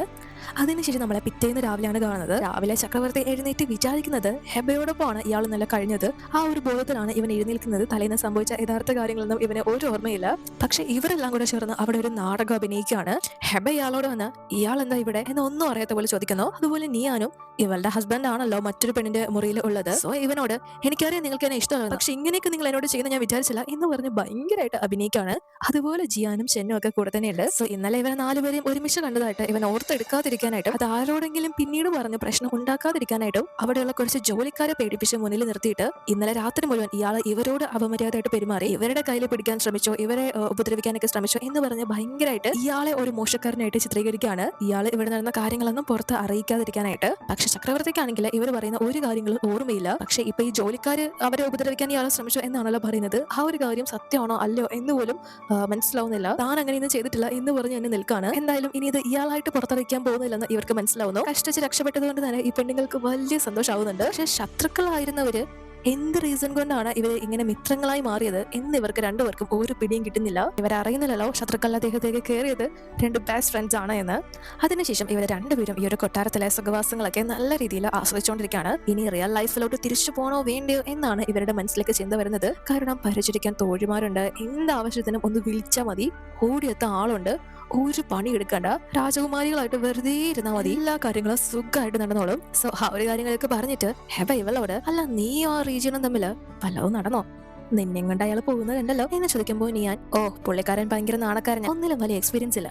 അല്ല ജിയാൻ എങ്ങനെയുണ്ട് എന്ന് ചോദിക്കുമ്പോൾ ഹെബ ഓ പുള്ളേ അത്ര കുഴപ്പക്കാരനൊന്നല്ല, പുറമേ ക്രൂരനായിട്ടൊക്കെ തോന്നുന്നുണ്ടെങ്കിലും ഒരു നിഷ്കളങ്കര എന്നൊക്കെ പറഞ്ഞ് ഭയങ്കരമായിട്ട് ഇവര് പ്രണയത്തിൽ വീഴുന്ന രീതിയിൽ, അതായത് അവരോട് ലവ് തോന്നുന്ന രീതിയിലാണ് സംസാരിച്ചുകൊണ്ടിരിക്കുന്നത്. എന്നാൽ അപ്പോഴേക്കും പെട്ടെന്ന് അവിടെ ഒരു കുട്ടി പ്രത്യക്ഷപ്പെടാണ്. അത് മറ്റാരുമല്ല, നമ്മൾ നേരത്തെ കേട്ട ആ ഒരു ശബ്ദത്തിന്റെ ഉടമയായിട്ടുള്ള പിങ്കി തന്നെയാണ് ഡയറക്റ്റ് ആയിട്ട് ഇവരുടെ മുന്നിലേക്ക് എത്തിയിരിക്കുന്നത്. എന്നിട്ട് ഇവരോട് എടി കരുതാളെ, നിന്നോടൊക്കെ അവന്മാരെ വില്ലന്മാരാക്കാൻ പറഞ്ഞിട്ട് നീയൊക്കെ ഇപ്പൊ അവരെ പ്രേമിക്കാൻ തുടങ്ങിയോ? ഇതുപോലെ മണ്ടബുദ്ധികളായ കഥാപാത്രങ്ങളെ ഞാൻ എന്റെ ജീവിതത്തിൽ കണ്ടിട്ടില്ല എന്ന് പറഞ്ഞ് സംസാരിക്കുമ്പോൾ ഇങ്ങനൊരു കുട്ടി പെട്ടെന്ന് ഇവരുടെ മുന്നിലേക്ക് വന്നത് കണ്ട് പിങ്കി പറയുന്നതല്ല ഇവരെ ശ്രദ്ധിക്കുന്നത് ഇവരുടെ ആ ഒരു ക്യൂട്ട്നെസ് ഒക്കെയാണ്. പക്ഷെ പിങ്കി ഇവരുടെ തലക്കിട്ട് കൊടുത്തിട്ട് നിന്നോടൊക്കെ വില്ലന്മാരുടെ കാര്യം നോക്കിയാൽ മതി എന്നല്ല ഞാൻ പറഞ്ഞത്, പിന്നെ നായകനെ പോയി പഞ്ഞിക്കിട്ട് എന്തിനാ വീണ്ടും എന്ന് ചോദിക്കുമ്പോൾ ഞങ്ങൾക്ക് ആ നായകൻ അത്ര നല്ലവനായിട്ട് തോന്നില്ല. നല്ലവനായിരുന്നെങ്കിൽ അവൻ അവന്റെ സ്റ്റെപ്പ് മദറിന്റെ ബെഡ്റൂമിലേക്ക് കടക്കോ എന്ന് ചോദിക്കുമ്പോൾ ഈ കൊച്ചു പറയുന്നത് ആളുകൾക്ക് ഇങ്ങനത്തെ കഥകളാണ് ഇഷ്ടം, ഇതിനാണ് ഓഡിയൻസ് കൂടുതൽ, നല്ലോണം പൈസ ഇടുന്നത് ഇങ്ങനത്തെ കഥകൾക്കാണ്, അതുകൊണ്ട് ഇതിനാണ് കഥാകൃത്ത് ഫോക്കസ് നൽകിയിരിക്കുന്നത്. അതുകൊണ്ട് നിങ്ങൾ ഭാരിച്ച കാര്യങ്ങളൊന്നും അന്വേഷിക്കേണ്ട, 3 ദിവസത്തെ സമയം ഞാൻ തരും.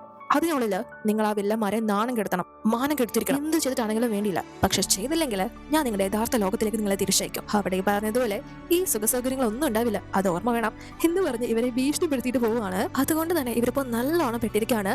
പൈസ ഒന്നും കിട്ടാതെ തിരിച്ചു പോയി കഴിഞ്ഞാൽ 8ന്റെ പണിയായിരിക്കും ഇവർക്ക് കിട്ടാൻ പോകുന്നത്. പക്ഷെ ഇവരുടെ കയ്യിൽ ഇപ്പോൾ ഒരു ഐഡിയ കിട്ടിയിട്ടുണ്ട്, അതെന്താണെന്ന് അറിയില്ല. സോ ഞാനോട് ഇവള് എടി ഇത് വർക്കാവോ എന്ന് ചോദിക്കുമ്പോൾ ഞാൻ തീർച്ചയായും ഞാൻ ഒരുപാട് നോവൽസ് വായിച്ചിട്ടുണ്ട്, അതുകൊണ്ട് എന്തായാലും ഇതിൽ നമ്മൾ വിജയിക്കും എന്ന് പറഞ്ഞ് എന്തോ കൂടെ രണ്ടും ഒപ്പിച്ചു വെച്ചിട്ടുണ്ട്. പക്ഷെ ഇപ്പൊ ഈ ചക്രവർത്തി ഇയാളുടെ പരിപാടികൾക്കെല്ലാം തടസ്സം നിൽക്കുന്നത് ജിയാനും ഷിന്നും ആണ് എന്ന് പറഞ്ഞിട്ട് ഇയാൾക്ക് മനസ്സിലായി ഇയാൾക്ക് പണിയെടുക്കാൻ ശ്രമിച്ചത് അവരാണ് എന്ന്. പക്ഷെ അതിനുള്ള തെളിവൊന്നും കിട്ടിയിട്ടില്ല, ആരും സാക്ഷി പറയാനായിട്ട് മുന്നോട്ട് വരികയില്ല. അതുകൊണ്ട് തന്നെ ഇയാളായിട്ട് അതിനിപ്പോ ഇറങ്ങി തിരിച്ചിരിക്കുകയാണ്.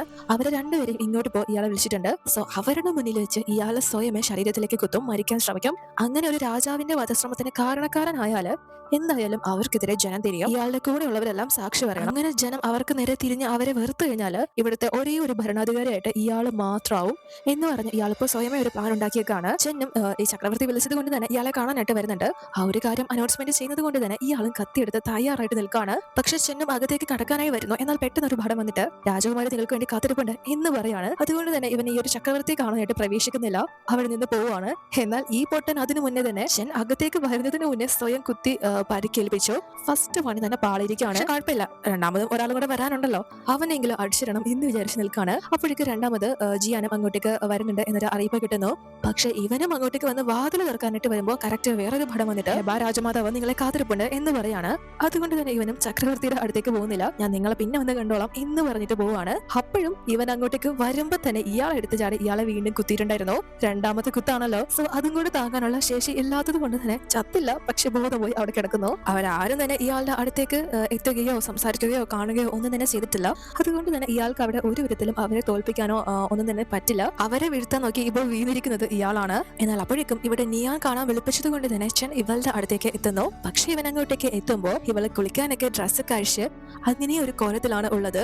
ഇവനെ നാണം കെടുത്തണം, അപമാനിക്കണം എന്നതാണല്ലോ ഇവളുടെ ഇപ്പോഴത്തെ ടാസ്ക്. അതിനായിട്ട് സോ ഇവളുടെ ഭർത്താവിന്റെ അങ്കിളിനോടാണ് അവിഹിതം കാണിക്കാനായിട്ട് പോകുന്നത്. അത് നാട്ടുകാർ കണ്ട് കൊട്ടാരത്തിൽ അറിയിച്ചു കഴിഞ്ഞാല് ചെന്നിന് ആ ഒരു കൊട്ടാരത്തില് നല്ല അപമാനം ഉണ്ടാവും, ഇവന്റെ പദവി വരെ നഷ്ടപ്പെടാൻ സാധ്യതയുണ്ട്. പക്ഷെ ഇവൾ ഇങ്ങനെ കാണിക്കുന്നത് കണ്ട് ഇവനൊന്നും മനസ്സിലാവുന്നില്ല, കാരണം ഇവൾക്ക് താല്പര്യം ചക്രവർത്തിയോട് ആയിരുന്നല്ലോ. അതുകൊണ്ട് തന്നെ നീ എന്താ ഉദ്ദേശിക്കുന്നത്, എന്തിനാ ഇങ്ങനെ പെരുമാറുന്നത് എന്ന് ചോദിക്കുമ്പോൾ ഇവള് നിങ്ങളുടെ മനസ്സിലുള്ളത് എനിക്ക് നന്നായിട്ട് അറിയാം, നിങ്ങൾക്ക് എന്നെ ഇഷ്ടം തന്നെയല്ലേ, അതിന് സമ്മതിച്ച എന്താ കുഴപ്പം, ഒരു സിസ്റ്റർ ഉള്ളതുകൊണ്ട് ഞാനിത് അറിഞ്ഞു, ഇല്ലെങ്കിൽ ഞാനിത് എങ്ങനെ അറിയുന്നത് എന്ന് ചോദിച്ചു ഇവൾ അവനെ കിസ് ചെയ്യാനും അടുക്കാനും റൊമാൻറ്റിക് ആവാനൊക്കെ ആയിട്ട് പലതരം കോപ്പയങ്ങൾ കാണിക്കാണ്. അപ്പോഴേക്ക് കറക്റ്റ് കുറച്ച് ആളുകൾ അങ്ങോട്ടേക്ക് കടന്നു വരുന്നുണ്ട് ആ ഒരു കൊട്ടാരത്തില്. ഇവളെ വിചാരിക്കുന്നത് ഇവളെ തന്നെയാണ് അവരെ അങ്ങോട്ടേക്ക് ഇന്ന സമയത്ത് വരാനായിട്ട് പറഞ്ഞ് ഏൽപ്പിച്ചത്. ഇവളെ വിചാരിച്ചിരുന്നത് ഈ ഒരു രൂപത്തിലൊക്കെ ഇവരെ പരസ്പരം കണ്ടു കഴിഞ്ഞാൽ ഇവർ ഈ കൊട്ടാരം മുഴുവൻ ആ ഒരു കഥ പറഞ്ഞ് നാറ്റിക്കും എന്നാണ്. പക്ഷെ വന്നവര് ചെന്നിനെ കണ്ട് ചെൻ അത്ര നിസ്സാരക്കാരനായിട്ടുള്ള വ്യക്തിയല്ലല്ലോ, അതുകൊണ്ട് തന്നെ ഇവനെ പേടിച്ച് ഇവരെ കണ്ട ഭാവം പോലും കാണിക്കുന്നില്ല. അയ്യോ എങ്ങനെ നമ്മൾ ഇങ്ങോട്ട് വന്ന് വിട്ടത്, ഈ റൂം കാണാൻ നല്ല ഭംഗിയുണ്ടല്ലേ, ചിലപ്പോൾ അതുകൊണ്ട് നമ്മൾ ഇങ്ങോട്ട് വന്നതായിരിക്കും, എങ്കിലും നമുക്ക് വഴിമാറി വന്നതാവാൻ സാധ്യതയുണ്ട് എന്ന് പറഞ്ഞ് നൈസിന് അവരെല്ലാരും കൂടെ പുറത്തേക്ക് ഇറങ്ങി പോവാണ്. ഇവൾക്കൊന്നും മനസ്സിലാവുന്നില്ല. വളരെ പേടിച്ച് ഒട്ടും തരില്ലാതെ ഏതൊക്കെയോ ദൈവങ്ങളെ വിളിച്ച് പ്രാർത്ഥിച്ചുകൊണ്ടിരിക്കുകയാണ്. വരാൻ പോകുന്നത് ഒരു മനുഷ്യനല്ലേ, നീ പേടിക്കേണ്ട കാര്യമൊന്നുമില്ല, $500 ലക്ഷം കൊണ്ട് തിരിച്ചുപോയി ഒരുപാട് മോഡൽസ് പയ്യന്മാരെ വിലക്ക് വാങ്ങേണ്ടതാ, അത് നീ ഓർത്തോണം എന്നൊക്കെ പറഞ്ഞ് ഭയങ്കരമായിട്ട് സ്വയം ഒരു മോട്ടിവേഷൻ കൊടുത്തോണ്ടിരിക്കുകയാണ്. പക്ഷെ ഇവൾ ഇങ്ങനെ സംസാരിക്കുന്നത് കേട്ടോണ്ടാണ് ജിയാൻ അങ്ങോട്ടേക്ക് വരുന്നത്. അതുകൊണ്ട് തന്നെ ഇവളോട് ഇത്രയൊക്കെ നീ താങ്ങോ എന്ന് ചോദിക്കുമ്പോൾ പെട്ടെന്ന് ഇവനെ കണ്ട് ഇവളെ ടെൻഷൻ ആവുന്നുണ്ടെങ്കിലും ഇവൻ ഇവളോട് വളരെ താല്പര്യമുള്ള രീതിയിലേക്കാണ് സംസാരിക്കുന്നത്. പക്ഷെ ഇവൾക്ക് നല്ല പേടി തോന്നുന്നുണ്ടെങ്കിലും പേടിച്ചിരുന്നിട്ട് കാര്യമില്ലല്ലോ. ആരെങ്കിലും ഒക്കെ ഇവർക്ക് തമ്മിൽ അടുപ്പുണ്ടെന്ന് കാണിക്കണം. അതുകൊണ്ട് തന്നെ ഇവൾ പെട്ടെന്ന് സമയം കളയാതെ ഇവനെ പിടിച്ച ഒരു മരത്തിലോട്ട് കൊണ്ടുവച്ചിട്ട് ഇവൾക്ക് ഹൈറ്റുമായിട്ട് ഇവൻ മാച്ച് ആവുന്നില്ല. അതുകൊണ്ട് തന്നെ പോയി ഒരു കല്ലൊക്കെ തപ്പിയെടുത്തോണ്ട് വന്ന് അതിന്റെ മണ്ടയിൽ കയറിയിട്ട് ഇവനെ കിസ് ചെയ്യാനും റൊമാൻറ്റിക് ആവാനും അതിനും അപ്പുറം കാണിക്കാനൊക്കെ ശ്രമിക്കുന്നുണ്ട്. ആ ഒരു ടൈമിൽ നമ്മൾ നേരത്തെ കണ്ട് നിയാന്റെ അടുത്ത് ചെന്ന ആൾക്കാർ തന്നെ പുറത്തേക്ക് വരുമ്പോൾ കാണുന്ന കാഴ്ച ഇവരിങ്ങനെ നിൽക്കുന്നതാണ്. പക്ഷെ ഇവൾ വിചാരിച്ചതുപോലെ ഇവർ അത്രയ്ക്ക് അങ്ങോട്ട് ഞെട്ടുന്നില്ല. അതിന് കാരണം ഹെബയുടെ ഒരു ക്യാരക്ടർ വെച്ചിട്ട് ഇവളെ കൊട്ടാരത്തിലെ എല്ലാ ആളുകളെയും വശീകരിക്കാനായിട്ട് ശ്രമിച്ചിട്ടുണ്ട്.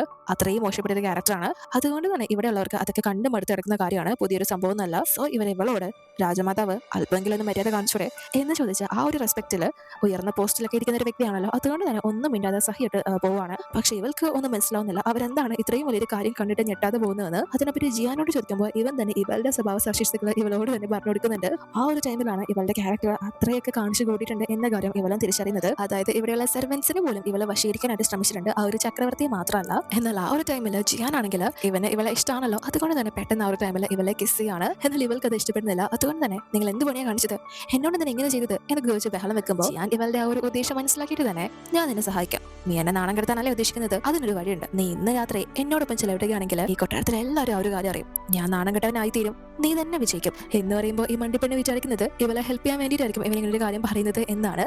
സോ ഞാൻ എന്തായാലും ഈ ടാസ്കിൽ വിജയിച്ചിരിക്കും, ഞാൻ എന്നെ ഹെൽപ്പ് ചെയ്തിരിക്കും എന്ന് പറഞ്ഞ് ഇവനോട് സമ്മതം പറയാണ്. ജിയാൻ അത് കേൾക്കേണ്ട താമസം ഇവന് കിട്ടിയ ഒരു ചാൻസ് ആണല്ലോ. അതുകൊണ്ട് തന്നെ ഇവളെയും തൂക്കി എടുത്തുകൊണ്ട് പോവാണ്. അതിനുശേഷം നമ്മളെ പെറ്റെന്നാണ് കാണുന്നത്. ഞാൻ രാവിലെ തന്നെ ഹെബയുടെ മുറിയിലേക്ക് വരികയാണ്.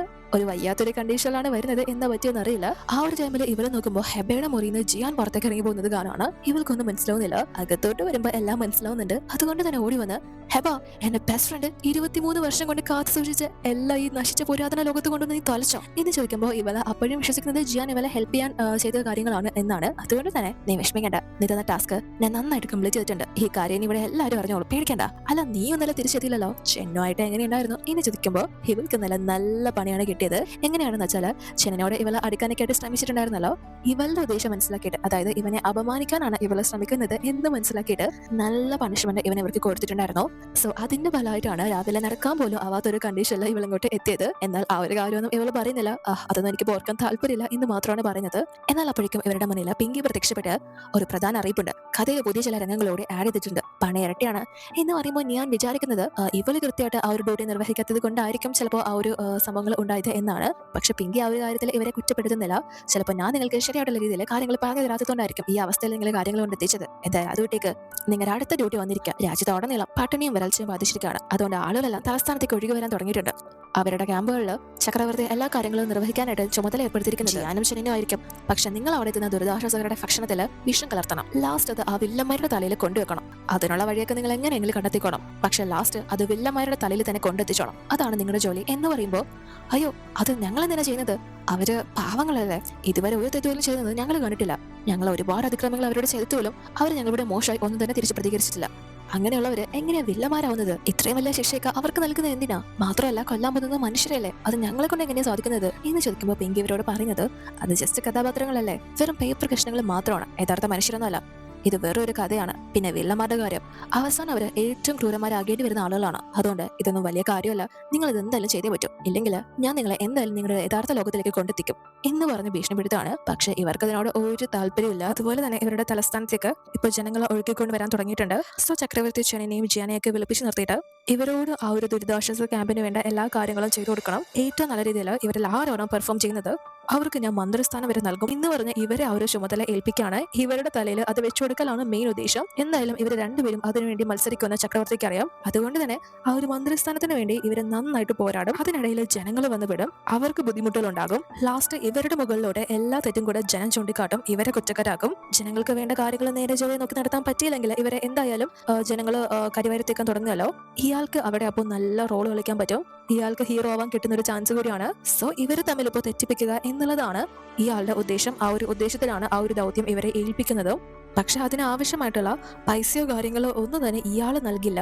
ആ ഒരു ചെലവുകൾക്ക് ആവശ്യമായിട്ടുള്ള പൈസയും കാര്യങ്ങളും എല്ലാം തന്നെ ഇവർ എങ്ങനെയെങ്കിലും കണ്ടെത്തിക്കോണം. അതിനൊക്കെ വേണ്ടി തന്നെയാണ് ലാസ്റ്റ് ആ ഒരു മന്ത്രിസ്ഥാനം നൽകുന്നത്. പക്ഷെ ഇവിടെ ഇവർക്ക് രണ്ടുപേർക്കും ആ ഒരു ആളുകളെ കൊല്ലുന്നതിനോടും അത് പിന്നീട് ശനിനെയും ജിയാനെയും തലയിൽ കെട്ടിവെക്കുന്നതിനോടൊന്നും ഒരു യോജിപ്പുമില്ല. സിസ്റ്റം പറയുന്നത് പോലെ മോശപ്പെട്ട കാര്യങ്ങളൊന്നും ചെയ്യുന്നവരല്ല എന്നാണ് ഇവർ മനസ്സിലാക്കിയിരിക്കുന്നത്. അതുകൊണ്ട് തന്നെ അവരെ സപ്പോർട്ട് ചെയ്യാനായിട്ടാണ് ഇവർ തീരുമാനിക്കുന്നത്. രണ്ടുപേരും ഒരുമിച്ച് ആ ഒരു ഡിസിഷൻ തന്നെ എടുക്കുന്നു. പക്ഷെ അതിനുശേഷം ഇവരെ കാണുന്നത് ജിയാൻ ഒരു കുടുംബത്തിന്റെ അടുത്തോട്ട് എത്തിയിട്ട് അവരുടെ വീട് സെർച്ച് ചെയ്യാനും അവരുടെ കയ്യിലുള്ള പൈസയും കാര്യങ്ങളൊക്കെ പിടിച്ചു വാങ്ങാനും ഒക്കെ ഉത്തരവിടുന്നതാണ്. മാത്രമല്ല അവരെ ഉപദ്രവിക്കാൻ വരെ അവർ പൈസ കൊടുക്കാൻ തയ്യാറാവാതിരിക്കുമ്പോൾ അവരെ ഉപദ്രവിക്കാൻ വരെ ഉത്തരവിടുന്നു.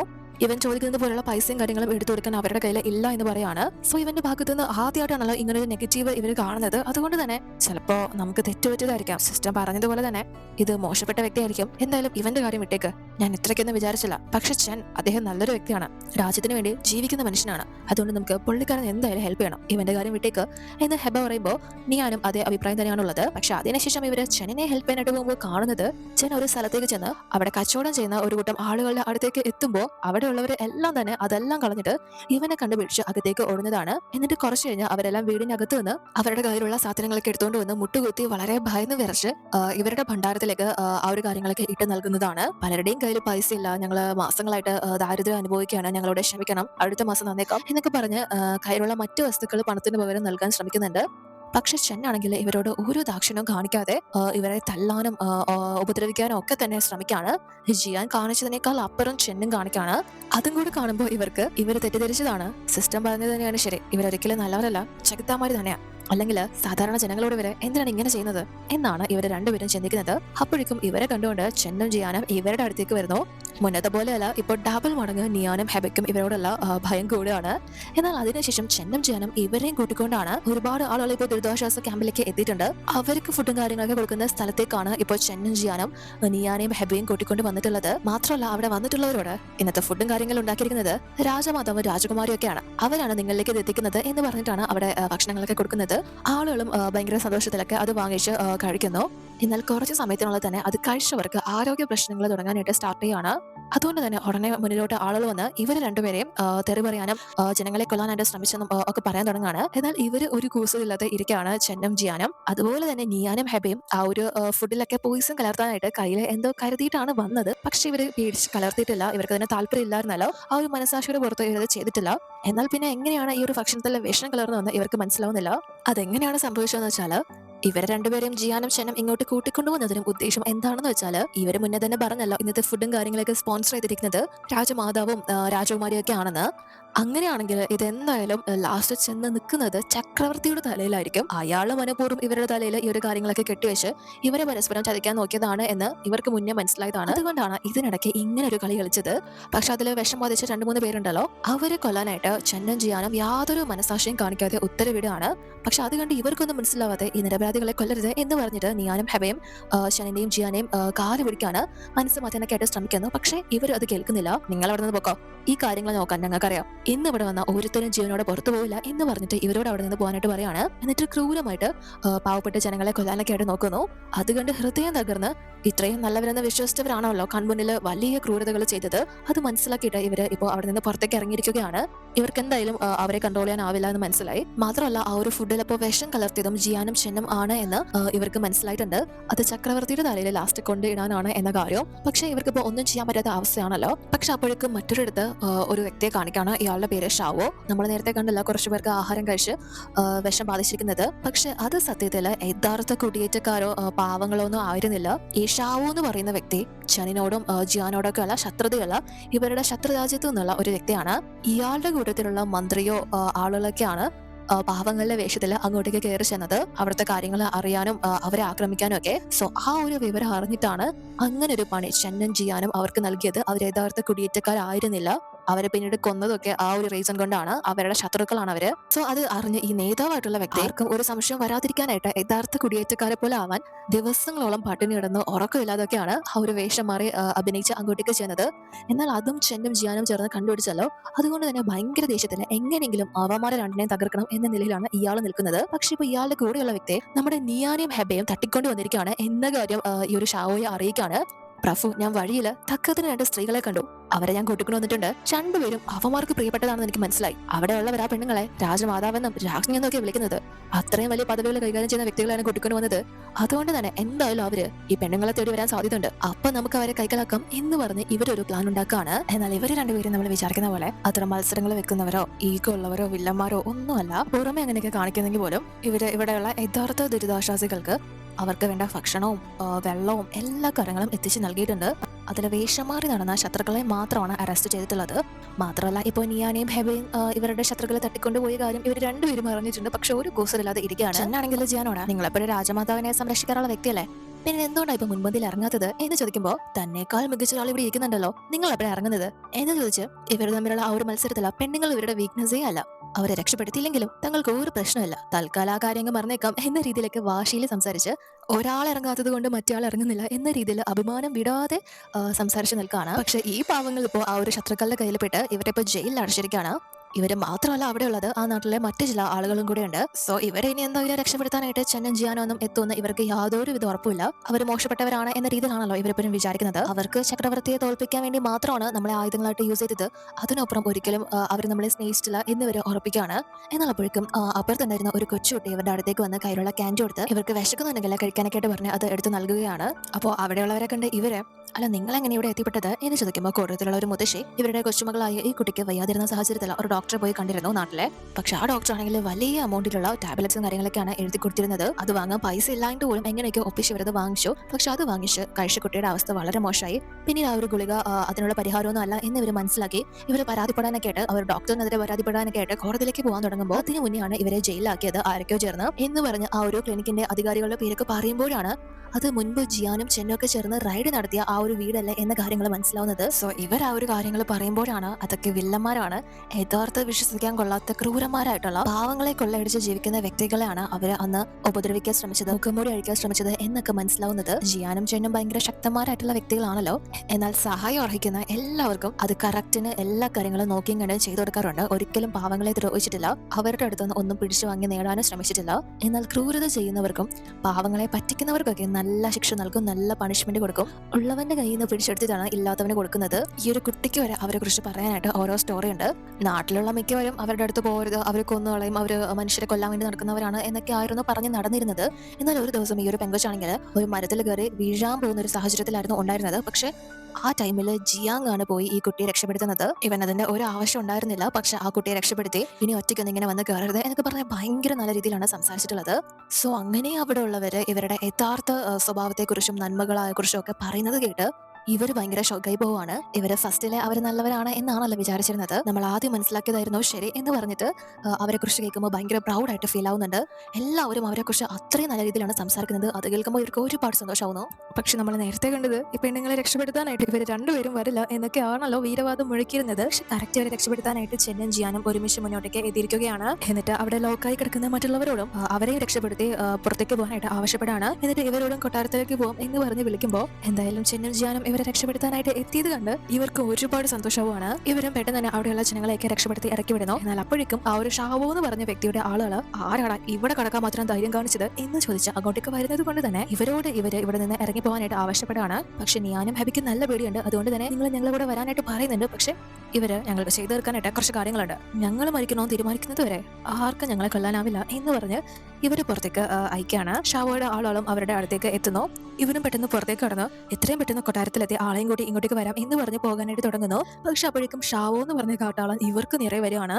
നീയൊക്കെ എന്താ വിചാരിച്ചത്, അവന്മാര് എന്നെ പൊട്ടനാക്കിയിട്ട് നിങ്ങളെ രക്ഷപ്പെടുത്തിക്കൊണ്ട് പോകാനോ? നിങ്ങളെ രക്ഷപ്പെടുത്താൻ വന്നവരുടെ സ്ഥിതി ഇപ്പൊ എന്താണെന്ന് കാണണ്ട, ഇന്ന് ഞാൻ അവരുടെ തലയെടുക്കും എന്ന് പറഞ്ഞ് അങ്ങോട്ടേക്ക് ജിയാനെയും ശനെയും ഉപദ്രവിച്ച് കെട്ടിക്കൂട്ടിക്കൊണ്ടുവരാണ്. അത് കണ്ട് ഇവര് നല്ലോണം പേടിക്കുന്നു. പക്ഷെ അപ്പോഴും ഇവര് രണ്ടുപേരും നീയൊക്കെ കൊല്ലുന്നെങ്കിൽ കൊന്നോ എന്ന ഭാവത്തിൽ തന്നെ ഇരിക്കുകയാണ്.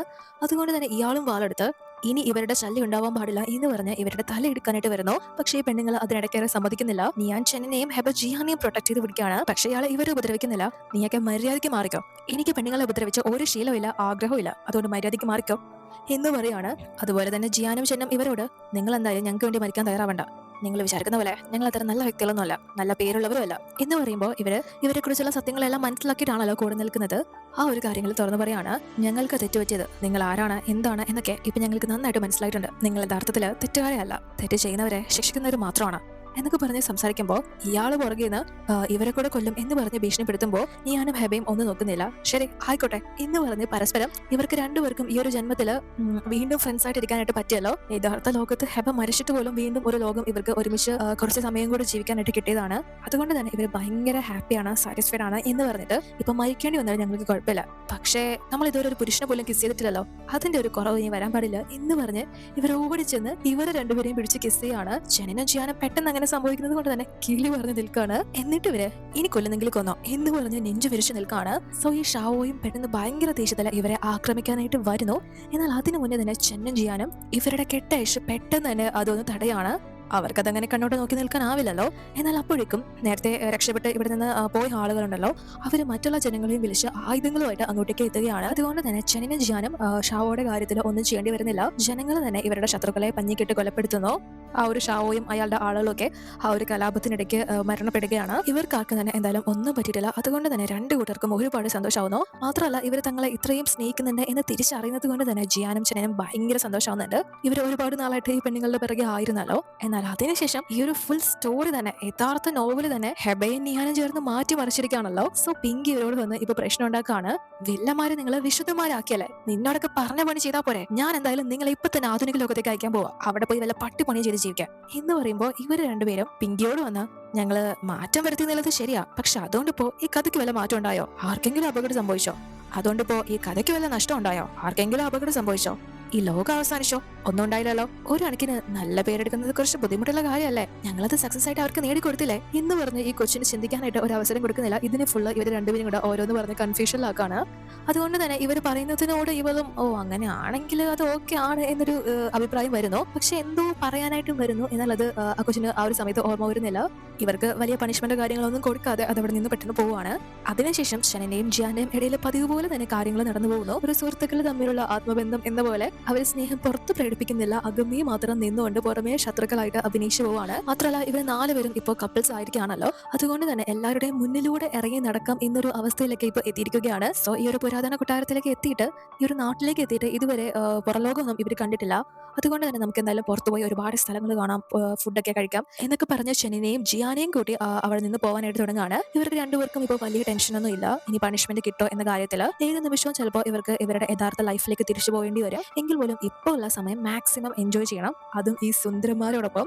ഇപ്പോഴുള്ള ഈ ഒരു സന്തോഷവും നിമിഷങ്ങളെയും പറ്റി മാത്രമേ ഇവർ ചിന്തിക്കുന്നുള്ളൂ.